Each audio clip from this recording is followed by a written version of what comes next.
स्वागत है आप लोगों का दोस्तों। और छठी क्लास का हम लोग सातवीं क्लास का जो है छठा चैप्टर हम लोग डिस्कस कर रहे हैं, जिसमें अभी हम लोग सूफी संत इस्लाम और सूफी संत के मत जो थे उसके बारे में डिस्कस करेंगे। ठीक है, बाकी अब पिछली वीडियो में जाके इसका एक पार्ट देख सकते हैं, दूसरा पार्ट हम लोग डिस्कस कर रहे हैं। चलिए ठीक,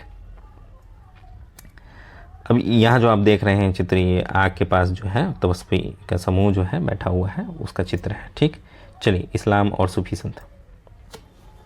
संतों और सूफियों में बहुत अधिक समानता थी। ठीक है, संत कहे जाते थे जो हिंदू धर्म और सनातन धर्म को लोकप्रिय बनाने में जिन्होंने अपना विचार दिया उनको, और जो सूफी होते थे वो इस्लाम धर्म के अंदर जो इस्लाम धर्म के मान्यताओं को आगे बढ़ाने में जिन्होंने योगदान दिया। ठीक है, यहाँ तक कि यह माना जाता है कि उन्होंने आपस में कई विचारों को आदान प्रदान किया। ठीक है, वो दोनों को एक ही माना जाता है और अपने विचार भी जो है आपस में उन्होंने आदान प्रदान किया। उन्होंने अपनाया। सूफी मुसलमान रहस्यवादी थे। ठीक है, सूफी मुसलमान जो है रहस्यवादी थे। वह धर्म के बाहरी आडंबरों को अस्वीकार करते हुए ईश्वर के प्रति प्रेम भक्ति सभी मनुष्य के प्रति दया भाव रखने पर बल देते थे। इस्लाम ने एकेश्वरवाद यानी कि एक अल्लाह के प्रति पूर्ण समर्पण का दृढ़ता से प्रचार किया। 8वीं और 9वीं शताब्दी में धार्मिक विद्वानों ने पवित्र कानून यानी शरिया कानून और इस्लामिक धर्मशास्त्र के विभिन्न पहलुओं को विकसित किया।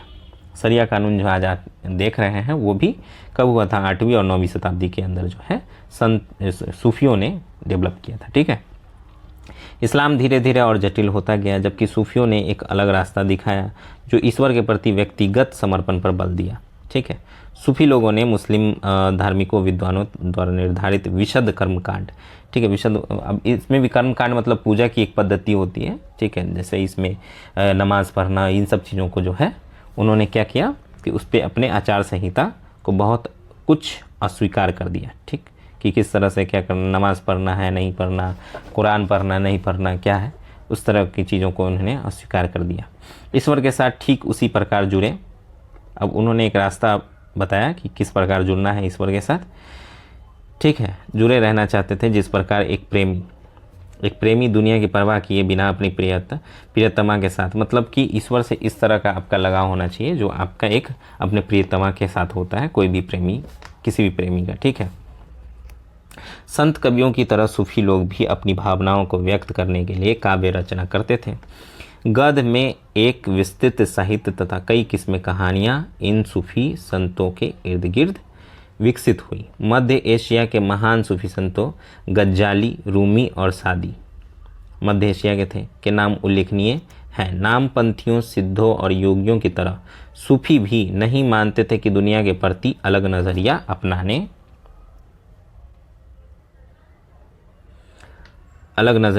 के लिए दिल को सिखाया पढ़ाया जा सकता है।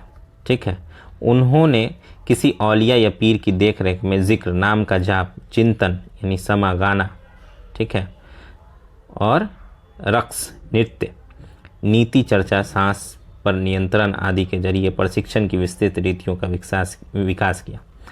इस प्रकार आध्यात्मिक सूफी उस्तादों की पीढ़ियों सिलसिलाओं का जो है शुरुआत हो गया, प्रादुर्भाव हुआ। इनमें से हर एक सिलसिला निर्देशों और धार्मिक क्रियाओं का थोड़ा बहुत जो है अलग तरीका अपनाती थी। अब अलग अलग सिलसिला चल रहा है, अलग अलग सूफी संत थे, उन्होंने अलग अलग विचार दिए तो वो फिर एक सिलसिले की तरह चलने लगा। चलिए, आनंदित सूफी, उसके बारे में कुछ है, यहाँ पे आप देख रहे हैं चित्र। ठीक, कश्मीर में 15वीं से 16वीं सदियों के सूफाविद के ऋषि पथ का उदय हुआ। इस पंथ की स्थापना जो है शेख नूरुद्दीन वली, जिन्हें नंद ऋषि के नाम से भी जाना जाता है, नूरुद्दीन वली को नंद ऋषि के रूप नाम से जाना जाता है, ने की, और जिसने कश्मीर के लोगों के जीवन पर गहरा प्रभाव डाला। संत ऋषि संतों को समर्पित कई स्मारक कश्मीर के कई भागों में पाए जाते हैं। ठीक है,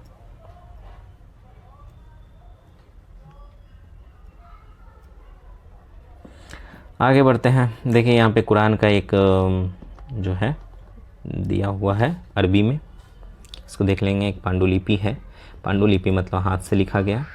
ठीक है, एक पृष्ठ है, दक्कन की प्रवृत्ति 15वीं शताब्दी का है।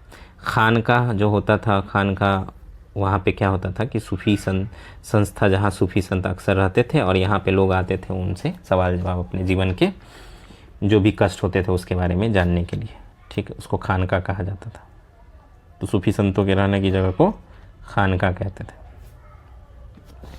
11वीं शताब्दी से अनेक सूफी जो है जन्म मध्य एशिया से आए हुए लोग थे, जो हिंदुस्तान में आकर बसने लगे। दिल्ली सल्तनत या तीसरी अध्याय में हम लोग पढ़ा था कि स्थापना के साथ यह प्रक्रिया उस समय और मजबूत हो गई जब उपमहाद्वीप में सर्वत्र बड़े बड़े अनेक सूफी केंद्र विकसित हो गए। 13वीं शताब्दी में स्टार्ट हुआ ये सब। देखिए चिश्ती सिलसिला इन सभी सिलसिलों में सबसे, चिश्ती सिलसिला, ठीक है, बहुत सारे सूफी के अलग अलग विचार जो थे उनको सिलसिला कहा जाता है। तो जो चिश्ती सिलसिला था वो इन सिलसिलों में सबसे अधिक प्रभावशाली था। इसमें औलियाओं की एक लंबी परंपरा थी, जैसे अजमेर के ख्वाजा मोइनुद्दीन चिश्ती, दिल्ली के कुतुबुद्दीन बख्तियार काकी, पंजाब के बाबा फरीद, दिल्ली के ख्वाजा निज़ामुद्दीन औलिया और गुलबर्ग के बंदान वाज गिसू दराज, ठीक है। गुलमर्ग पंजाब की तरफ है, कश्मीर की तरफ है गुलमर्ग, ठीक है। सूफी संत अपने खानकाहों में विशेष बैठकों का आयोजन करते थे, जो मैंने आपको बताया, ठीक है। बैठक का आयोजन जहां सभी प्रकार के भक्तगण, उनसे शाही घरानों के लोगों तथा अभिजात आम लोग, यानी जितने भी लोग थे सभी शामिल होते थे, ठीक है। वहाँ पे ऊंच नीच जैसी कोई बात नहीं थी। इन खानकाहों के आते थे, वे आध्यात्मिक विषयों पर चर्चा करते थे, अपनी दुनियादारी की समस्याओं को सुलझाने के लिए संतों से आशीर्वाद मांगते थे। उनका ऐसा मतलब अपना विश्वास था कि उनके पास जो है चमत्कारी शक्तियाँ होती है, ठीक है। संगीत तथा नृत्य के जलसों में भी शामिल होकर चले जाते थे। अक्सर लोग यह समझते थे कि सूफी औलियाओं के पास चमत्कारी शक्तियाँ होती हैं, जिनमें आम लोगों को बीमारियों को और तकलीफ़ों से जो है छुटकारा मिल सकता है। सूफी संत की दरगाह एक तीर्थ स्थल बन जाता था, जैसे निज़ामुद्दीन औलिया का है, ठीक है, और जैसे ख्वाजा मोइनुद्दीन चिश्ती का मज़ार है, ठीक है, अजमेर के अंदर। तो ये क्या हो जाता था, दरगाह बन जाता था। दरगाह तीर्थ स्थल मतलब वहाँ लोग जाते हैं, चादर चढ़ाते हैं, जहाँ सभी ईमान धर्म के लोग हजारों और संख्याओं में इकट्ठे होते हैं, ठीक है। इनका एकदम ऐसा रिलेशन नहीं था कि सीधे इस्लाम धर्म से ही रिलेशन, यहाँ हर धर्म के लोग आते थे, ठीक है। जिनका भी अपना भरोसा होता था कि मेरा ईमान है, मेरा धर्म है, ठीक। सभी पृष्ठभूमियों के भक्त सूफी दरगाह पे आते थे। ऐसा नहीं था कि सिर्फ इस्लाम धर्म से ही लोग वहाँ जाते थे। मालिक प्रभु की खोज। जलालुद्दीन रूमी 13वीं सदी का महान सूफी शायर था। वह ईरान का रहने वाला था और उसने फारसी में काव्य रचना की। उसकी कीर्ति एक का उदाहरण है प्रस्तुत यहाँ पर। वह ईसाइयों की सूली पर नहीं था। मैं हिंदू मंदिरों में गया, वहाँ भी उसका कोई नामो निशान नहीं था। न तो वह ऊंचाइयों में मिला, न ही खाइयों में। मैं मक्का के काबा भी गया, वह वहाँ नहीं था। मैंने उसके बारे में दार्शनिक एविसेना से पूछा, वह एविसेना की पहुँच से परे था। मैंने अपने दिल में झांका, यहीं उसका जगह था। वह मैंने उसे पाया, वहाँ और कहीं नहीं था, ठीक है। तो ईश्वर की खोज में के संदर्भ में उन्होंने ये लिखा है कि वो किसी भी जगह नहीं थे। जहाँ भी गए, जो भी उनके स्थल है जहाँ पूजे जाते हैं, चाहे वो किसी भी धर्म के हो, तो वहाँ वो नहीं मिले, किसी से पूछने पे भी नहीं मिले। वो कहाँ मिले, वो उनके अपने अंदर मिले, दिल के अंदर मिले, ठीक है। ऐसा रूमी ने लिखा। चलिए आगे बढ़ते हैं। उत्तर भारत में धार्मिक बदलाव। 13वीं सदी के बाद उत्तरी भारत में भक्ति आंदोलन की एक नई लहर आई। एक ऐसा युग था जब इस्लाम, ब्राह्मणवादी, हिंदू धर्म, सूफी मत, भक्ति, विभिन्न धाराओं और नाथपंथियों के सिद्धों के योगियों ने परस्पर एक दूसरे को प्रभावित किया, ठीक है। हमने देखा कि राज्यों, जो कि 2, 3, 4 चैप्टर में देख चुके हैं, का उद्भव हो रहा था और लोग अपने लिए नए नए व्यवसाय और नई नई भूमिकाएं खोज रहे थे। ऐसे लोग विशेष रूप से शिल्पी, कृषक, व्यापारी और मजदूर इन नए संतों के विचारों को सुनने के लिए इकट्ठे हो जाते थे। फिर वे उनका प्रचार करते थे। जो लोग प्रभावित होते थे फिर उनका प्रचार करते थे। यहाँ पे एक चित्र दिया हुआ, उसके बारे में डिस्कस करते हैं, ठीक है। तो चैतन्य देव 16वीं शताब्दी के बंगाल के, कौन? चैतन्य देव 16वीं शताब्दी बंगाल के एक भक्ति संत थे। उन्होंने कृष्ण राधा के प्रति निष्कामी भक्ति भाव का उपदेश दिया। इस चित्र में आप अपने अनुयायियों के साथ, यानी कि जो चैतन्य देव हैं वो अपने अनुयायियों के साथ एक समूह को आनंद में नाचते गाते हुए देख सकते हैं, ठीक है। उनमें से कबीर और बाबा गुरु नानक जैसे कुछ संतों ने सभी आडंबरपूर्ण रूढ़िवादी धर्मों को अस्वीकार कर दिया। तुलसीदास और सूरदास जैसे कुछ अन्य संतों ने उस समय विद्यमान विश्वासों तथा पद्धतियों को स्वीकार करते हुए उन्हें सब की पहुंच में लाने का प्रयत्न किया। तुलसीदास ईश्वर को राम के रूप में धारण किया, ठीक है। अवधी उस जो पूर्वी उत्तर प्रदेश की बोली है उसमें उन्होंने तुलसीदास ने रचना की रामचरितमानस। रामचरितमानस का जो रचना सबसे पहले हुआ वो अवधी भाषा में हुआ, ठीक है, तुलसीदास जी ने किया। उनके भक्ति भाव की अभिव्यक्ति और साहित्यिक कृति दोनों ही दृष्टियों में महत्वपूर्ण थे। सूरदास श्री कृष्ण के अनन्य भक्त थे, ठीक है, अनन्य भक्त थे। उनकी रचना, अब सूरदास जी की रचना यहाँ पे, ठीक है, रचनाएं सूरसागर, सूरसारावली और साहित्य लहरी में संग्रहित है। 3 रचनाएं उन्होंने की, ठीक है, ये तीनों रचनाएं उनके हैं, किनके? सूरदास के। और ये सब जो है उन्होंने कृष्ण भगवान के ऊपर लिखा है, ठीक है, एवं उनके भक्ति भाव को अभिव्यक्त करती है। असम के शंकरदेव कहाँ के थे? असम के थे। 15वीं शताब्दी में इनका जन्म हुआ था। इन्हीं के समकालीन थे, ठीक है, किनके समकालीन? सूरदास के। वे विष्णु की भक्ति पर बल दिया करते थे। अब विष्णु भगवान भी जो है वो कृष्ण भगवान या विष्णु भगवान के रूप है कृष्ण भगवान, ऐसा माना जाता है, ठीक है। तो उन्होंने विष्णु भगवान के भक्ति पर बल दिया और असमिया भाषा में कविताएं तथा नाटक लिखे। उन्होंने ही नाम घर, कविता पाठ और प्रार्थना गृह स्थापित करने की पद्धति चलाई जो आज तक चल रही है, ठीक है। बाकी शंकरदेव की भक्ति का सार जो है यहाँ पे देख लेते हैं, उनसे जुड़े हुए साइड में। शंकरदेव की भक्ति का सार एक शरण नामक धर्म, एक सर्वोच्च सत्ता के प्रति समर्पण के नाम से जाना गया। शंकरदेव की शिक्षाएं भगवत गीता, भागवत पुराण और पर आधारित थी, ठीक है। उन्होंने ज्ञान के प्रसार के लिए स्तर या मठों की स्थापना को प्रोत्साहित किया, ठीक। उनकी प्रमुख रचना है कीर्तन घोष, ये याद रखिएगा। चलिए एक बार मैप देख लेते हैं, ठीक। मैप में क्या है? तो मैप में है कि कौन सा जो है संप्रदाय या कौन सा विचार जो है कहाँ स्टार्ट हुआ और कौन उसके विचारक जो थे वो कहाँ एक्चुअली थे, ठीक, कहाँ से संबंधित थे। तो चलिए देखते हैं मैप, दिख रहा होगा। देखिए जम्मू कश्मीर और हिमाचल प्रदेश, पंजाब, हरियाणा वगैरह जो है ये गुरु नानक उस समय जो पाकिस्तान के अंदर 15 से 16वीं शताब्दी के अंदर उन्होंने वहाँ पे अपना उपदेश देना स्टार्ट किया। और यहाँ पे उनका एक जो है पाकिस्तान के अंदर उनका एक स्थल है, धर्म स्थल, और एक हिंदुस्तान के अंदर है, ठीक है। बाकी दादू जो है वो 16 से 17वीं शताब्दी, मीराबाई भी 16वीं शताब्दी, उनका इलाका जो है राजस्थान का इलाका। गुजरात में नरसिंह मेहता 15वीं शताब्दी और जनेश्वर 13वीं शताब्दी, ये सब जो है दमनदीप के अंदर इनका मतलब उपदेश देने का स्थान था और वहीं से वो संबंधित थे। उत्तर प्रदेश के अंदर सूरदास 16वीं शताब्दी, रामानंद भी यहीं पे, कबीर दास और रैदास वल्लभाचार्य, ये सब जो है मध्य भारत और उत्तर प्रदेश से रिलेटेड है। तुलसीदास भी जो है उत्तर प्रदेश से रिलेटेड है। बिहार के अंदर ऐसे सूफी संतों की जो है नहीं दिखाई देता है कि बिहार के अंदर कोई है। चैतन्य देव जो है वो आपको बंगाल के अंदर मिलेंगे। शंकरदेव जो है असम से रिलेटेड है।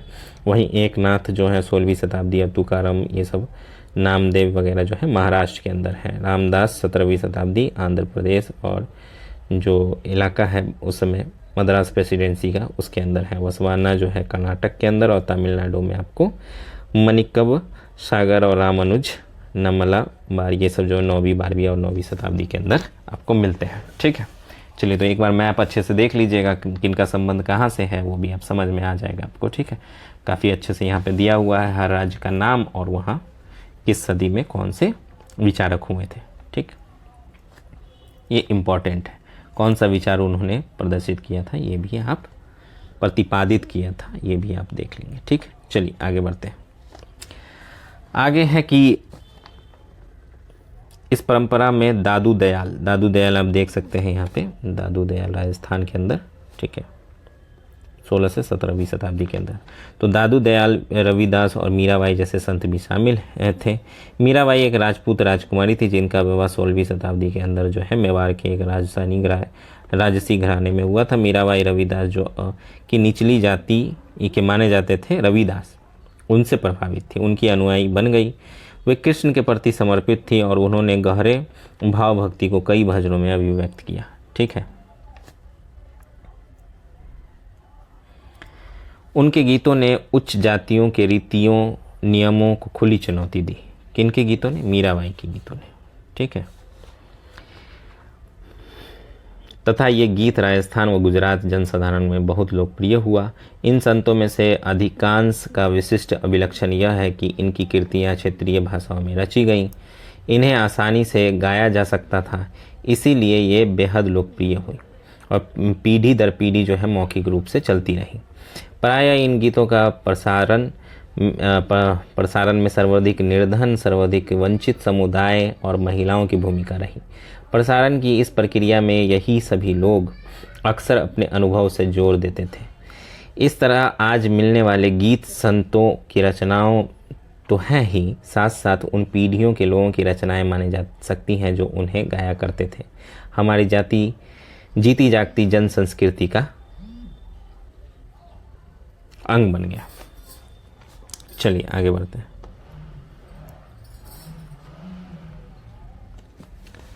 साइड में जो दिया हुआ है ना फैक्ट, उसको देख लेते हैं कि भक्ति संतों का एक महत्वपूर्ण योगदान जो है संगीत के विकास में भी था। बंगाल के जयदेव संस्कृत में गीत गोविंद की रचना की। ठीक है, जयदेव ने कौन सी रचना की? गीत गोविंद की रचना की, जिसमें हर गीत एक विशेष राग और ताल में रचित है।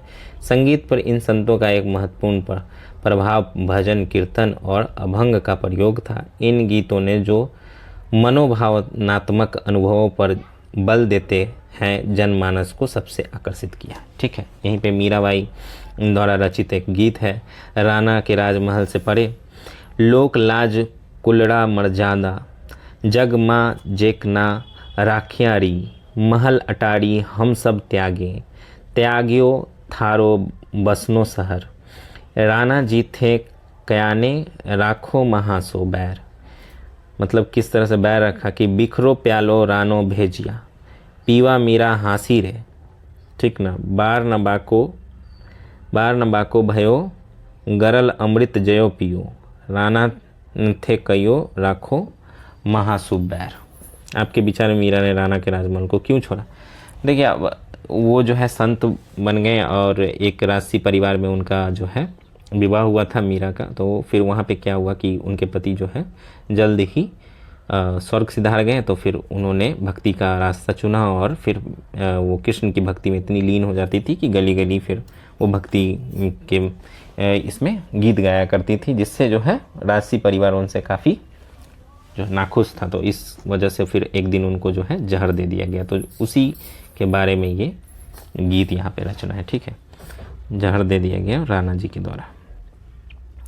बाकी कबीर नज़दीक से एक नज़र कबीर के बारे में जान लेते हैं। कबीर बहुत ही हिंदी साहित्य के अंदर बहुत बड़ा नाम है। खैर हिंदी साहित्य नहीं, हिस्ट्री के अंदर भी देख लेते हैं। कबीर नज़दीक से एक नज़र। कबीर संभवतः 15वीं-16वीं सदी में हुए थे। यह अत्यधिक प्रभावशाली संत थे। उनका पालन पोषण जो है बनारस में उसके आसपास के मुसलमान ज्वाला यानी बुनकर परिवार में हुआ था। उनके जीवन के बारे में हमारे पास कम विश्वसनीय जानकारी है। उनके विचारों की जानकारी उनकी साखियों और पदों के विशाल संग्रह से मिलती है, जिनके बारे में यह कहा जाता है कि उनकी रचना तो कबीर ने की थी, परंतु यह घुमंतु भजन गायकों द्वारा गाया जाता था। इनमें से कुछ भजन गुरु ग्रंथ साहिब में जो है वो पंचवानी और बीजक के रूप में संग्रहित की और सुरक्षित की गई है। ठीक है, सच्चे प्रभु की खोज में कबीर की ये रचना है। अला राम जियूं तेरे नाई, बंदे ऊपरी मिहर करो मेरे साईं, क्या ले माटी भूई सू, मारे का क्या जल दे नहवाए, जो करे मस्किन सतावे, गुण ही रहे छिपाए, ब्रह्मा व्यारिस करे 2400, काजी मरहम जान, 11 मास जुदे क्यों किए, एक ही माही समान, पूर्वी दिशा की हरी का बसा, पश्चिम अलह मुकामा, दिल ही खोजी दिल्ले भीतरी यहाँ राम रहीमाना। ठीक है, तो इस तरह से उन्होंने कहा कि भैया बाहर खोजने की ज़रूरत नहीं है, दिल के अंदर ही आपके अपने मन के अंदर जो है राम और रहीम दोनों मिल जाएंगे। बाकी इन दोनों पे जो थोड़ा विचार कीजिएगा, वसवन्ना और जलालुद्दीन रूमी के विचारों का से समानता और भिन्नता को देखते हुए आप इसको देख सकते हैं कि किस तरह के विचार थे कबीरदास जी के। ठीक है, कबीर के उपदेश प्रमुख धार्मिक ग्रंथ परंपराओं की पूर्ण एवं प्रचंड अस्वीकृति थी। ठीक है, उनके उपदेशों में ब्राह्मणवादी हिंदू धर्म और इस्लाम दोनों की आवंडनपूर्ण पूजा सभी रूपों का मजाक उड़ाया गया। उनके काव्य की भाषा बोलचाल हिंदी थी जो आम आदमियों द्वारा आसानी से समझी जा सकती थी। उन्होंने कभी कभी रहस्यमयी भाषा का भी प्रयोग किया है जिसे समझना कठिन होता था। कबीर निराकार परमेश्वर पर विश्वास रखते थे और यह उपदेश दिया कि भक्ति के माध्यम से हमें मोक्ष यानी कि मुक्ति प्राप्त हो सकती है। हिंदू तथा मुसलमान दोनों लोग उनके अनुयायी हो गए। बाकी यहाँ पे देख सकते हैं आप धार्मिक महानुभावों से चर्चा करते हुए बाबा गुरु नानक जब वे युवक थे। बाबा गुरु नानक नज़दीक से एक नज़र देख लेते हैं। कबीर की अपेक्षा बाबा गुरु नानक जो है 1469 से 1539 इनका जन्म और इनके स्वर्ग सिधारने का काल है के बारे में हम कहीं अधिक जानते हैं। तलवंडी पाकिस्तान में नानका साहब है। ठीक, तलवंडी में जन्म लेने के बाबा गुरु नानक करतारपुर रावी नदी के तट पर डेरा बाबा नामक जो है केंद्र स्थापित किया और कई यात्राएं की। उससे पहले उन्होंने अपने अनुयायियों के लिए करतारपुर में एक नियमित उपासना पद्धति अपनाई जिसके अंतर्गत उन्हीं के शब्दों में भजनों को गाया जाता था। उनके अनुयायी अपने अपने पहले धर्म या जाति, जो पहले कोई धर्म को मानते होंगे, उस जाति लिंग भेद को नज़रअंदाज करके एक साझी जो है रसोई ये में इकट्ठे खाते पीते थे। ठीक है, छुआछूत जैसा कुछ नहीं था। इसी को आज के डेट में लंगर कहा जाता है। बाबा गुरु नानक ने उपासना और धार्मिक कार्यों के लिए जो जगह नियुक्त की थी उसे धर्मशाला कहा गया।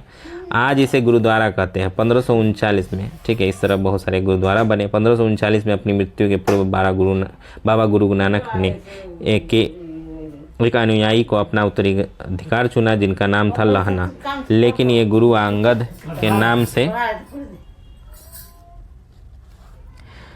के उनका नाम पहले लाना था, गुरु अंगद के नाम से उनको जाना गया। ठीक है, ये बहुत ही महत्वपूर्ण नाम है। ठीक, गुरु अंगद बाबा गुरु नानक के ही अंग माने गए हैं। गुरु अंगद ने बाबा गुरु नानक की रचनाओं को संग्रह किया और अपनी कृतियों को भी जोड़ दी। संग्रह एक नई लिपि गुरुमुखी में लिखा गया। ये गुरुमुखी, ठीक है, गुरु ग्रंथ साहिब का एक आरंभिक पांडुलिपि हाथ से लिखा गया है। ठीक है, गुरु अंगद के 3 उत्तराधिकारियों ने भी अपनी रचनाएं नानक के नाम से लिखी। इन सभी संग्रह गुरु अर्जन 1604 जिनको जहांगीर ने फांसी पे लटका दिया था, ठीक है, किया गया। इस संग्रह में शेख फरीद, संत कबीर, भगत नामदेव और गुरु तेग बहादुर जैसे सूफियों, संतों और गुरुओं की वाणी जोड़ी गई। 1706 में इस बृहद संग्रह को गुरु तेग बहादुर के पुत्र व उत्तराधिकारी गुरु गोविंद सिंह, जिनका बिहार में जन्म हुआ था, ने प्रमाणित किया। आज इन संग्रह को सिखों के पवित्र ग्रंथ गुरु ग्रंथ साहिब, यानी जितने भी गुरु हुए उन्होंने अपने अपने विचार इसमें जोड़े। और इसमें एक और विचार है जो कि कबीर का विचार है। ठीक है, उनके विचार भी इसके अंदर गुरु ग्रंथ साहिब के अंदर है। तो गुरु ग्रंथ साहिब को जो आज माना जा रहा है पवित्र ग्रंथ है, ठीक है, सिखों का, उसके अंदर ये सारे विचार हैं। 16वीं शताब्दी में बाबा गुरु नानक के उत्तराधिकारियों के नेतृत्व में अनेक अनुयायियों की संख्या का विस्तार हुआ। 10वें गुरु थे गुरु गोविंद सिंह। ठीक है, इनके बाद कोई गुरु नहीं हुए। ठीक है, ये अनुयायी कई जातियों के थे। ठीक है, परंतु इनमें व्यापारी, कृषक, शिल्पकार ज़्यादा थे। इसकी वजह से यह हो सकती है कि बाबा गुरु नानक इस बात पर बल दिया करते थे कि उनके अनुयायी गृहस्थ हों, उपयोगी व उत्पादक पेशों से जुड़े हों। अनुयायियों से यह आशा की जाती थी कि वे नए समुदाय के सामान्य कोष में योगदान देंगे। 17वीं शताब्दी के प्रारंभ से केंद्रीय गुरु द्वारा हरमिंदर साहब यानी स्वर्ण मंदिर जो अमृतसर में है के आसपास रामदासपुर शहर अमृतसर में विकसित होने लगा था। प्रशासन में यह व्यवस्था स्वायत्त था। आधुनिक इतिहासकार इस युग के सिख समुदाय के राज्य के अंतर्गत राज्य मानते थे। मानते हैं। मुगल सम्राट जहांगीर समुदाय को एक संभावित खतरा मानता था। उसने 1606 में गुरु अर्जन को मृत्युदंड देने का आदेश दिया। 17वीं शताब्दी में सिख आंदोलन का राजनीतिकरण हो गया, जिसका दूरगामी परिणाम हुआ। यह हुआ कि 1699 में गुरु गोविंद सिंह ने खालसा की स्थापना की, ठीक है, निर्माण किया। खालसा पंथ के नाम से जाना जाने वाला सिख समुदाय अब एक राजनीतिक सत्ता बन गया। 16वीं तथा 17वीं शताब्दी की बदलती हुई ऐतिहासिक परिस्थितियों ने सिख आंदोलन के विकास को प्रभावित किया। शुरू में ही बाबा गुरु नानक के विचारों का सिख आंदोलन पर गहरा प्रभाव पड़ा। उन्होंने एक ईश्वर की उपासना करने पे जो है महत्व पे जोर दिया। उन्होंने आग्रह किया कि जाति, धर्म अथवा लिंग भेद मुक्ति प्राप्ति के कोई मायने नहीं रखते। ठीक, आप कोई भी तो क्या है कि उन्होंने धर्म की जो व्यवस्था थी, वर्णा सिस्टम या फिर छुआछूत की व्यवस्था थी, या फिर नीचे उच्च जाति या फिर गरीब अमीर की जो गरीब और अमीरों की जो व्यवस्था थी उसको नकार दिया एक तरह से, समझे तो। उनके लिए मुक्ति किसी निष्क्रिय आनंद की स्थिति नहीं थी, बल्कि सक्रिय जीवन व्यतीत करने के साथ साथ सामाजिक प्रतिबद्धता की निरंतरता कोशिशों में ही निहित थी। अपने उपदेश के सार को व्यक्त करने के लिए उन्होंने 3 शब्दों का प्रयोग किया, नाम, दाम, स्नान, यानी स्नान, ठीक है। नाम से उनका तात्पर्य था कि सही उपासना से था, ठीक है, और दान से जो कि दान दूसरों का भला करना, और स्नान से कि आचार विचार जो है वो पवित्र होना चाहिए। आज उनके उपदेशों को नाम जपना, कीर्तन करना और वंड छकना के रूप में याद किया जाता है। ये अवधारणाएं भी उचित विश्वास और उपासना, ईमानदारी पूर्ण निर्वाह और संसाधनों को मिल बांट कर प्रयोग करना, यानी कि दूसरों की मदद के महत्व को रेखांकित करती है। इस तरह बाबा गुरु नानक के समानता के विचारों के सामाजिक राजनीतिक मायने थे। शायद इसी बात से बाबा गुरु नानक और उनके अनुयायी इतिहास और कबीर, रविदास, दादू जैसे संत उनके अनुयायियों, जिनके विचार बाबा गुरु नानक के विचारों के काफ़ी करीब थे, कि इतिहास में फ़र्क समझने में मदद मिलती है। ठीक है, बाकी ये 20 शब्द हैं, इसको आप लोग देख लीजिएगा, और यहाँ पे मिलान करने वाले क्वेश्चंस भी आप अटेम्प्ट कर सकते हैं, ताकि आपको आगे चीज़ें याद रहें। ठीक, चलिए, बाकी डिस्क्रिप्शन में टेलीग्राम का लिंक है, और ये 6ठा चैप्टर ख़त्म होता है। अब हम लोग 7वें चैप्टर पे अब हम लोग डिस्कस करेंगे। ठीक है, ये नई एनसीईआरटी है, ठीक है, तो हो सकता है कि आपका जो यहाँ पे मैं 6ठा चैप्टर कह रहा हूँ वो आप में 7वां 8वां चैप्टर हो। तो नई एनसीईआरटी जो 2023 की है उसको आप लोग उसी को आप लोग फॉलो करेंगे। ठीक है, चलिए, धन्यवाद।